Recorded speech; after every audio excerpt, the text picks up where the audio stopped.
সুদেবের অত্যাচারের বিরুদ্ধে এবার বড় পদক্ষেপ নিল লাজু ও অনুভব। থানায় অভিযোগ দায়ের করতেই সুদেবকে গ্রেফতার করে নিয়ে গেল পুলিশ। পুরো ঘটনাটি জানতে হলে চ্যানেলটি সাবস্ক্রাইব করে ভিডিওতে লাইক দিয়ে দেখতে থাকুন। কোণে দেখা আলো সিরিয়ালের নতুন প্রোমোতে দেখা যায় লাজুর পাশে দাঁড়িয়ে অনুভব তাকে বলে, লাজু, সুদেব তোমার উপর যে অত্যাচার করেছে এবং তোমাকে ঘরের মধ্যে বন্দি করে রেখেছিল তার সমস্ত প্রমাণ আমি পেয়ে গেছি।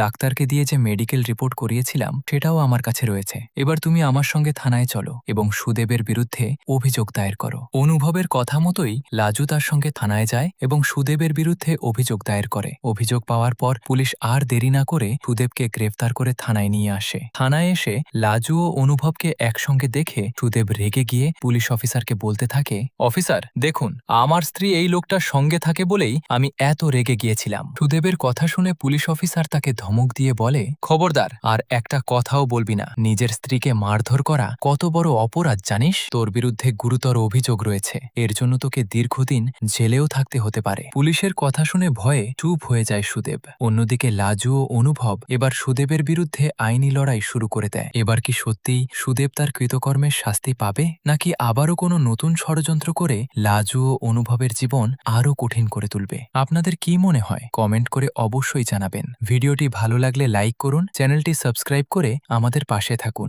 ধন্যবাদ সবাইকে।